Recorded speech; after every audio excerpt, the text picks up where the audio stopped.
Kalau memang secara hukum tadi itu memang bukan hak saya rela.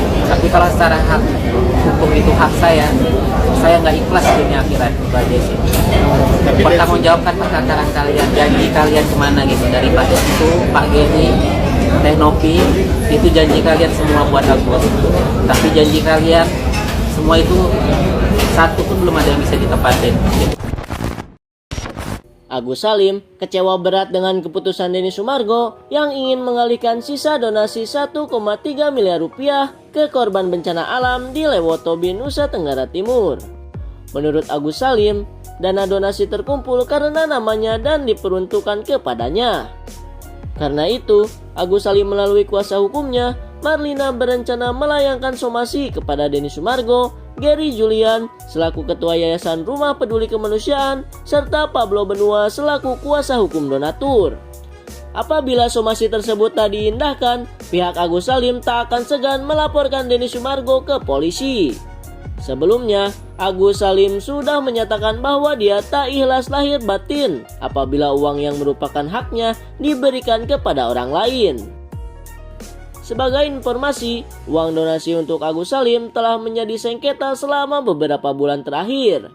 Sebelumnya, rencana pengalihan penerimaan donasi ini diungkapkan oleh Teh Nopi dan Ketua Yayasan Rumah Peduli Kemanusiaan, yaitu Gary Julian melalui kanal YouTube Denny Sumargo.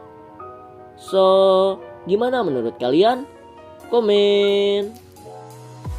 Penyebab meninggalnya Alvin Lim mendadak ini adalah dia kaget melihat podcast yang menyetujui penggunaan dana ini harus ke NTT, dan reaksi mengirimkan link podcast serta komunikasi minta agar dibuat laporan pidana, dan itu sudah terpenuhi unsur menggelapkan pencucian uang. Itu yang membuat menurut saya dia shock. Dan kan ada, aduh, kenapa nggak dia aja sih yang sudahlah.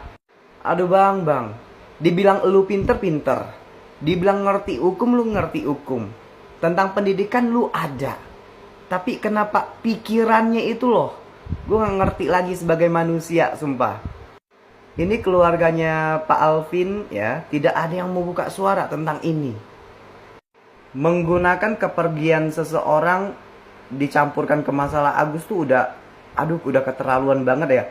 Udah jelas-jelas kan Pak Alvin dia sakit ya kan, ada masalah tentang ginjal, kok masih disangkut pautkan dengan masalah Agus. Manusia yang satu ini nggak ada habis-habisnya gitu. Setiap statement yang dia buat, yang dia keluarkan itu selalu nyeleneh. Biar apa sih? Biar eksistensinya di media bertahan gitu. Dia menganggap orang itu seperti apa? Seperti nggak ada media di dunia ini. Seperti orang nggak bisa melihat. Dia bilang sebelumnya baik-baik aja. Udah tahu dia itu sakit, udah komplikasi, gagal ginjal, dan lain hal sebagainya. Ditambah juga udah umur. Ibarat kata kuburan aja masih merah gitu. Ini udah mulai lagi membuat kekisruhan baru. Ada video-video almarhum yang statementnya itu bukan keluar dari orang lain, tapi dari almarhum. Kalau dia itu gagal ginjal, sakit, komplikasi, kenapa harus ada orang yang tanggung jawab? Kalaupun iya, karena podcast itu, karena emosinya, salah sendiri. Kenapa nggak fokus terhadap kesehatannya? Udah tahu punya penyakit, udah tahu sakit, kenapa nggak fokus ke berobat aja? Kenapa ngurusin hal yang nggak perlu diurusin? Kalau awalnya orang itu baik-baik aja, sehat-sehat aja, seperti dianya sendiri tuh, si FA, begitu sehat, nggak ada sakit, tiba-tiba mati, diduga ini itu, boleh. Ini kan dia ada latar belakang. Video yang bersebar, dia menyatakan dirinya sakit, gagal ginjal, dan hal sebagainya. Ini dia bilang awalnya baik-baik aja. Baik-baik aja gimana? Faktor umur, faktor penyakit, komplikasi, gagal ginjal, dan sebagainya. Lo menganggap orang-orang itu buta. Biar apa sih tujuannya? Biar orang kagum, biar orang simpati. Nyatanya setiap orang ini mengeluarkan statement, banyak sekali yang gak setuju. Karena setiap statementnya itu di luar nalar. Dan kalau di depan media itu, dia seakan-akan dia orang yang punya power. Sok paling keras. Contoh giliran ketemu Yolo Ine. Di belakang menyerang, seperti apa. Pas ketemu, melewat. Pas dia nantangin Bang Denny Sumargo, pas didatengin, melewat. Pesan buat Tenovi, jangan mengesampingkan ya, jangan mengesampingkan upaya dari para donatur. Ya, kita tidak boleh mengabaikan selama perjuangan ini, ya kan? Selama perjuangan ini itu tuh apa yang sudah dilakukan oleh para donatur, ya kan? Apa yang telah membuat pengacaranya Agus itu mau berdamai. Ya, ini udah ada signalnya gitu loh. Ya, kita para netizen tuh sangat-sangat mendukung ya. Kita semua speak up bagaimana supaya ini masalah cepat selesai gitu kan. Tapi sangat-sangat disayangkan bahwa itikat baik dari Tenovi di awal di apa namanya tuh yang di gedung pertemuan itu, yang mediasi itu tidak disambut baik, ya kan? Tidak disambut baik gitu kan. Ingat gak setelah perdamaian itu apa yang dikatakan oleh pengacaranya Agus? Ingat gak? Ingat gak? Ya, ini saya nggak mau menampilkan ya, gue nggak mau menampilkan. Itu kalian udah tahu semua lah ya, ketika dia pakai baju merah, dia bicara dengan lantangnya gitu kan, bahwa ya itu dia nggak selevel di situ, buang-buang waktu dia lah intinya gitu. Ya, upaya itikat baik dari Tenovi waktu itu tidak disambut baik, maka muncullah polling tersebut, ya kan? Maka muncullah polling tersebut, ya. Mungkin ya kan, kita nggak tahu nih ya, mungkin ketika mediasi tersebut disambut baik berarti kan udah selesai. Ini kita nggak tahu nih ada apa gitu loh, ya kan? Apakah ini ketika kedua kubu bertemu dengan Kemensos, ya kan, bahwa ya ini nggak tahu ya, ini cuma dugaan aja ya kan, bahwa ini ya para donatur yang bakal bisa memenangkan kasus ini gitu ya. Tapi balik lagi, mohon dipertimbangkan segala sesuatunya, jangan mengesampingkan ya, ini upaya dari para donatur ya.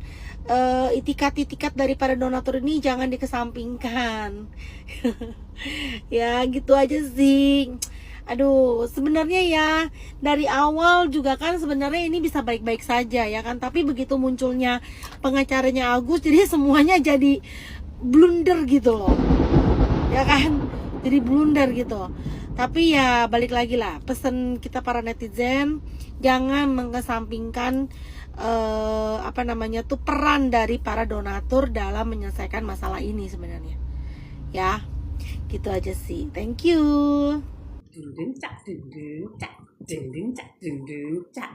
Halo Mr. Farhad Abbas, tantanganmu sudah diterima oleh Densu. Uangnya hampir selesai untuk belanja semua keperluan masyarakat NTT yang kena musibah. Semangat Bang Densu, jalan terus Bang Densu, Gary. Gak usah takut yang angin kencang ini. Angin kencang ini suaranya sudah berbulan-bulan, tapi gak meniup apapun, gak menumbangkan apapun. Cuma anginnya yang gemuruh, gak menumbangkan itu. Ya, untuk Mr. Farhad Abbas, lawyer yang terkenal, pembela masyarakat yang lemah. Ayo, kita masyarakat pun mencabar. Farhad Abbas katanya mau dilaporkan, mau dituntut. Gak usah banyak cuak-cuak, tuntut aja, laporkan aja. Kita mau melihat nyali lu. Gak usah banyak kuar-kuarannya di depan kamera, gak usah cuap-cuap hanya di depan media. Kita tunggu gebragannya. Kalau gebragan Densu, Gary, sudah sah, jalan terus.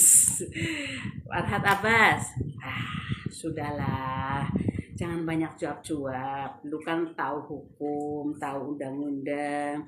Kalau memang Densu salah, kalau memang Gary salah, ya sudah, laporkan gitu, diajukan kemana aja, asal bisa membuktikan bahwa itu uang Agus. Dari mana Agus dapatnya? Kalau misalnya dari donasi, mana izin open donasi atas nama Agus, izinnya mana? Katanya kalian juga yang teriak-teriak ya, Farhad, bahwa open donasi Densul itu ilegal. Jadi sama juga Agus pun ilegal. Jadi kalau open donasi itu ilegal, pemerintah negara juga bisa mengambil uang itu. Kalau uang itu sudah dialihkan untuk masyarakat yang memerlukan, masyarakat yang sedang membutuhkan karena musibah, aduh, lebih abdol lagi Farhad. Saya bayangkan mereka-mereka ini yang mendapatkan perhatian dari Densu dan Gary dibelikan baju baru, perabotan baru, tas baru, diberikan makanan, minuman, obat-obatan. Alhamdulillah, semoga mereka tertolong walaupun sesaat. Alhamdulillah, bermanfaat juga uang donasi itu. Hehehe, jangan sakit hati Farhad. Kita tunggu gebraganmu. Katanya mau nuntut, mau laporan. Yuk ditunggu. Siapa menang, siapa kalah, siapa benar, siapa salah. Ditunggu Farhad.